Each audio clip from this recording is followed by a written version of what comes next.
Hindi lang asawa, Juliana, nang agaw na rin ng time slot.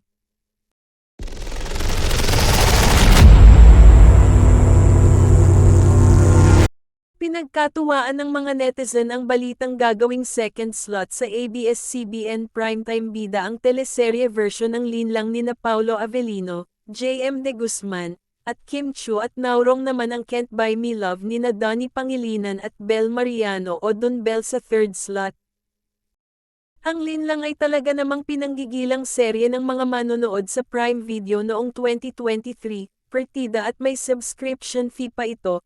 Kaya naman ngayong 2024 na ay mapapanood na sa telebisyon ang pinag-usapan at laging trending na serye.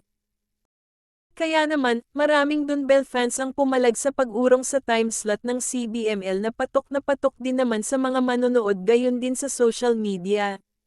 Nag-trending tuloy sa X ang CBML same time slot.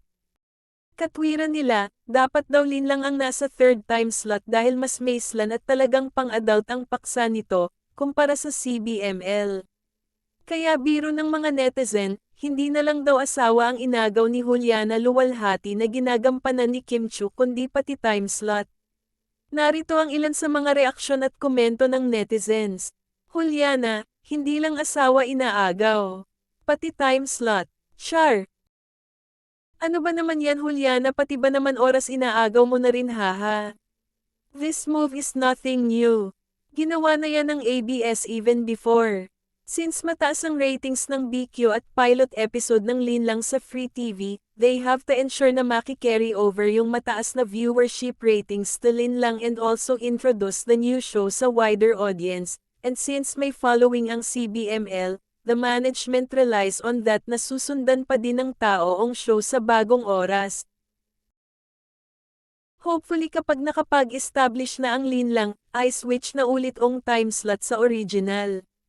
I think dapat magstay yung CBML sa second slot tapos sa third slot yung linlang KC mas mature and pang SPG yung linlang while CBML is mas lighter yung atake ng kwento.